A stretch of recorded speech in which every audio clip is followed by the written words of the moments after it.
आज हम स्पीयरमैन के क्रमांक सहसंबंध की दूसरी विधि अर्थात जिसमें चल का पुनरावर्तन होता है उस विधि के बारे में एक एग्जाम्पल के माध्यम से अच्छी तरह से पढ़ने वाले हैं। तो मैंने यहाँ पर एक एग्जाम्पल लिया हुआ है। विद्यार्थी की अर्थशास्त्र यानी इकोनॉमिक्स विषय में समझ एवं उनके नृत्य कला यानी डांस के बीच का संबंध जानने हेतु 8 विद्यार्थियों का न्यायादर्श लेकर उनकी परीक्षा ली जाती है। तो यहाँ पर n = कितना हो जाएगा 8। उनके द्वारा प्राप्त किए गए अंक निम्नानुसार हैं। इस सूचना से दोनों विषयों के प्राप्तांकों के बीच क्रमांक सहसंबंधांक के मान की गणना कीजिए। सबसे पहले अर्थशास्त्र के जो भी प्राप्तांक हैं और नृत्य कला के प्राप्तांक वे दोनों को हम यहाँ पर फटाफट लिख लेते हैं। तो यहाँ पर मैंने लिख लिया हुआ है। अर्थशास्त्र में जो भी प्राप्तांक हैं उसको हमने चल x और नृत्य कला में जो भी प्राप्तांक हैं उसे हमने चल y मान लिया है। अब जब x और y दोनों चल हमारे सामने ज्ञात हों तो उसे हम क्या करते हैं, क्रम देते हैं। अब क्रम किस हिसाब से देते हैं वो जरा देखते हैं।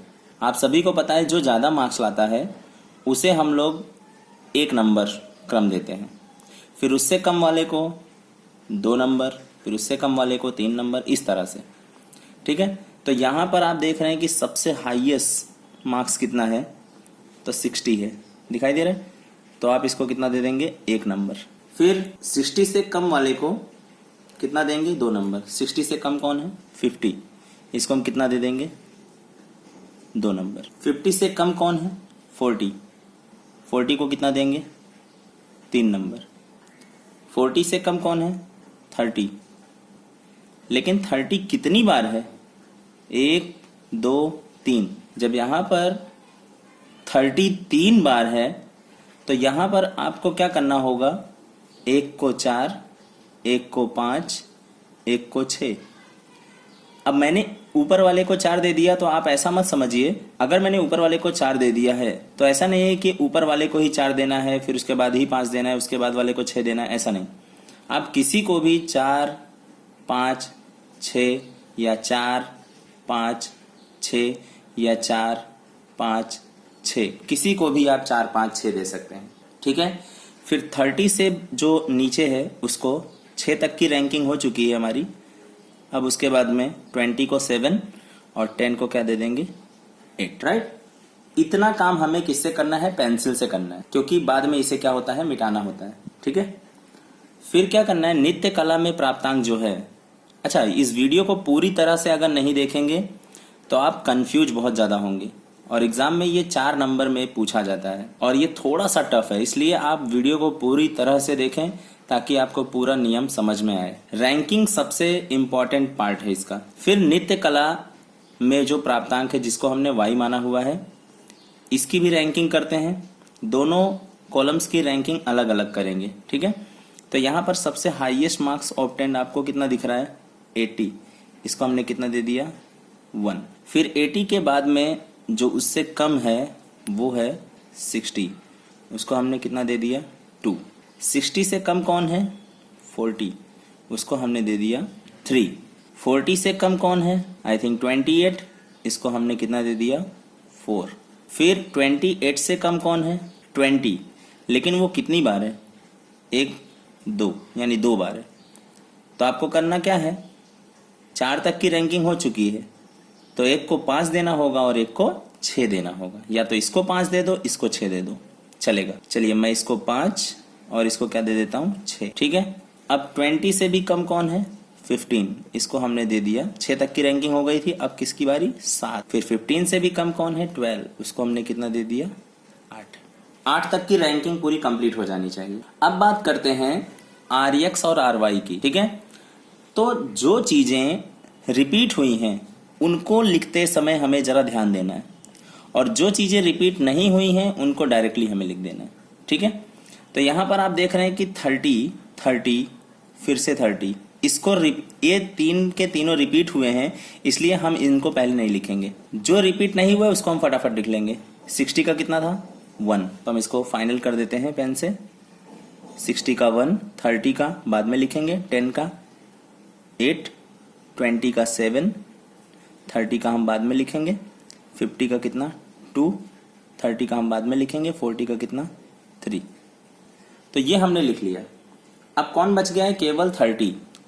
30 का कैसे करेंगे रैंकिंग, वो जरा देख लेते हैं। 30 का एक कितना दिया था? 4, फिर 5, फिर 6।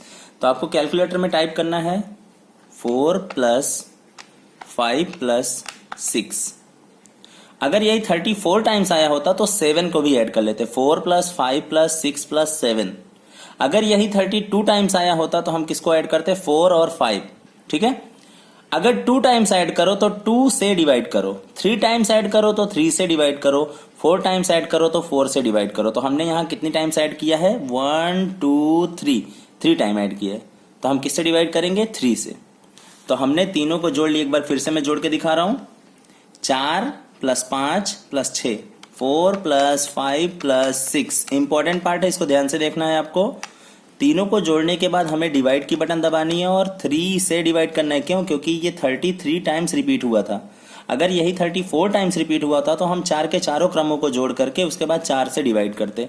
2 टाइम्स रिपीट हुआ होता तो 2 बार जोड़ करके 2 से डिवाइड करते। क्लियर? तो हमें इसको 3 से डिवाइड कर देना है। तो एवरेज जो रैंकिंग आ गई वो कितनी आ गई? किसी को 4 नहीं देना है, किसी को 5 नहीं देना है, किसी को 6 नहीं देना है, लेकिन सबको कितना कितना दे देना है? तीनों को कितना दे देना है? 5 5 5। तीनों की रैंकिंग कितनी आ जाएगी? 5 5 और 5। अब हम बात करते हैं नृत्य कला के कॉलम की। तो इसमें रिपीट कौन हुआ था? 20 और 20। तो इसको हम रैंकिंग बाद में करेंगे, लेकिन जिसकी एक ही बार आवृत्ति हुई है उसको हम फटाफट लिख लेते हैं। तो 80 को कितना देना था? 1। 20 का बाद में करेंगे। 60 को 2, 40 को 3, 12 को 8, 28 को 4, 20 को बाद में, 15 को 7। अब 20 और 20 दो बार आए, इसलिए हमने इसको बाद में रैंकिंग किया है। जरा देख लेते हैं कि ये कितनी बार रिपीट हुआ है। 20 एक बार आया है, 2 बार आया है। तो इसका रैंक कितना है? 5। इसका रैंक कितना है? 6। तो हमें क्या करना है? एक बार फिर से कैलकुलेटर में टाइप करना है 5 प्लस 6। इनके रैंक को ही जोड़ना है, 5 प्लस 6। और कितनी बार रिपीट हुआ है? 2 टाइम्स। इसमें 30 कितनी बार रिपीट हुआ था? 3 टाइम्स। इसलिए हमने किससे डिवाइड किया था? 3 से। यहां पर हमें किससे डिवाइड करना होगा? 2 से। क्यों? क्योंकि 22 टाइम्स रिपीट हुआ है। ठीक है, तो इन दोनों का टोटल आ गया 5 और 6 का 11। 11 को डिवाइड करना है किससे? 2 से। क्यों? क्योंकि 22 बार रिपीट हुआ है इसलिए। तो कितना आ गया? 5.5। यानी दोनों को 5 या 6 ना दे करके हम कितना कितना रैंक देंगे? 5.5 यानी 5.5 5.5। क्लियर? ये सबसे इंपॉर्टेंट पार्ट था इस एग्जाम्पल का। अब आगे बढ़ते हैं। वीडियो को पूरा ही देखना है क्योंकि आगे भी बहुत सारी चीजें आपके लिए एकदम नई हैं। चलिए अब जरा आगे बात करते हैं डिफरेंस की। तो आर एक्स में से आर वाई को क्या करते जाना है? माइनस करते जाना है। 1 minus 1 is equal to 0। 5 minus 5.5 कितना हो जाएगा? Minus 0.5। 8 minus 2 6। 7 minus 3 4। 5 minus 8 minus 3। 2 minus 4 minus 2। 5 minus 5.5 minus 0.5। 3 minus 7 minus 4। ठीक है, अब करना क्या है? इनका सबका स्क्वायर कर देना है। जैसा कि आप देख रहे हैं डी स्क्वायर का कॉलम दिखाई दे रहा है। 0 का स्क्वायर होता है 0।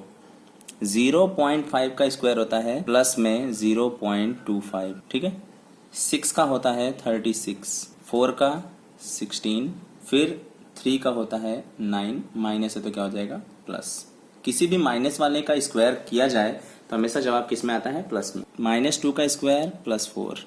-0.5 का स्क्वायर 0.25। 4 का -4 का स्क्वायर कितना होता है? 16। अब हमें ध्यान से ऐड करना है क्योंकि ऐड करने में अगर गलती कर दिए तो सब गलत हो जाएगा। इसलिए एडिशन जो है वो एकदम ध्यान से करना है। सबसे पहले 0 की कोई जरूरत नहीं है। 0.25 से स्टार्ट करते हैं। 0.25 36 16 फिर कितना? 9 4 0.25 और 16 तो कितना हो गया? 81.5। कितना हो गया?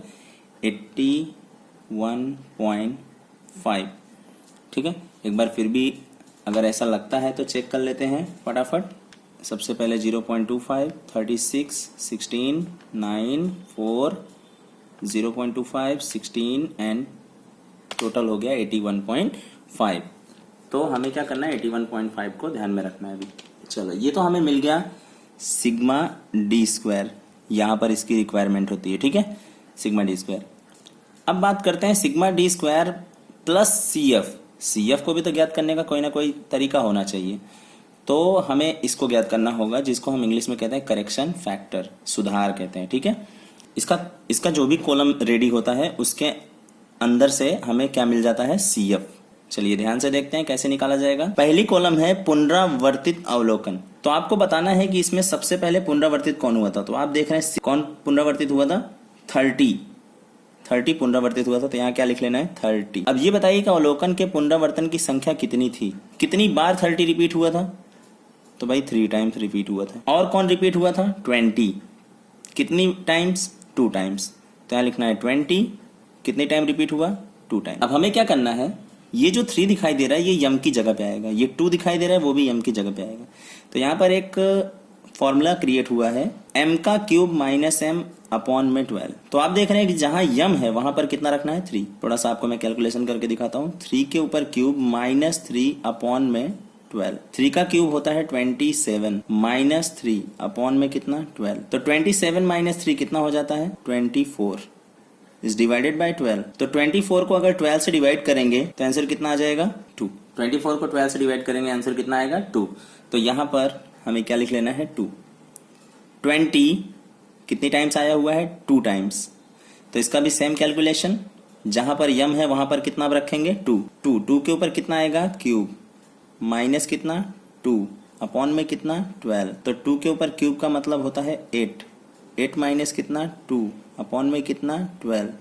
8 माइनस 2 कितना हो जाएगा, 6 अपॉन में कितना, 12, राइट। तो 6 को अगर 12 से डिवाइड करेंगे तो आंसर कितना आएगा, 0.5, आधा हो जाता है ना, तो यहाँ पर हो गया 0.5। फाइनली इसको क्या करना है, ऐड कर लेना है। तो 2 और 0.5 कितना हो जाएगा, 2.5, ठीक है। जो भी आंसर आया है ये हमारे लिए क्या हुआ, sigma m cube minus m upon में 12, जिसे हम क्या कहते हैं, CF। अब हमारे फॉर्मूले में जहां पर भी CF की रिक्वायरमेंट होगी वहां हम कितना रखेंगे, 2.5। चलिए तो फटाफट इसको रख देते हैं। सबसे पहले आएगा 1 माइनस 6 बाहर है, सिग्मा डी स्क्वायर 81.5 है, प्लस CF कितना दिखाई दे रहा है, 2.5 ऐड कर देना उसमें। यन तो हमने स्टार्टिंग में लिख लिया था, 8 के ऊपर स्क्वायर माइनस 1। तो करना क्या है, 81.5 में प्लस कर देना है 2.5। 81.5 प्लस 2.5 तो हो जाता है 84। कितना हो जाता है, 84। और बाहर कौन है, 6, 1 माइनस जैसा का वैसा। 8 का स्क्वायर कितना होता है, 64। 8 का स्क्वायर होता है 64, उसमें से 1 को क्या कर देना है, माइनस, तो कितना हो जाएगा, 63।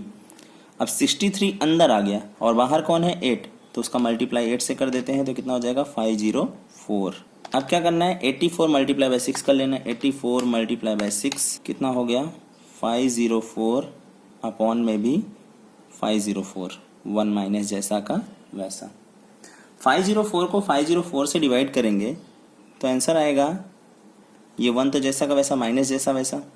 504 को 504 से डिवाइड करेंगे तो कितना आएगा, 1 में से 1 को अगर माइनस कर देते हैं तो आंसर कितना आ जाता है, 0। अच्छा, 0 हमें क्या बताएगा, 0 हमें यह बताएगा कि अर्थशास्त्र और डांस में किसी भी प्रकार का संबंध ही नहीं है। कोई व्यक्ति का इकोनॉमिक्स बहुत अच्छा है तो ऐसा थोड़ी होता है कि उसका नृत्य भी बहुत अच्छा हो, यानी डांस भी बहुत अच्छा हो। या तो फिर ऐसा कह सकते हैं, कोई व्यक्ति डांस बहुत अच्छा कर लेता है तो क्या उसका इकोनॉमिक्स बहुत अच्छा होगा। या किसी को डांस बिल्कुल नहीं आता तो जरूरी थोड़ी है कि उसको इकोनॉमिक्स भी बिल्कुल नहीं आता होगा। इकोनॉमिक्स और डांस दोनों अलग अलग चीजें हैं, ठीक है।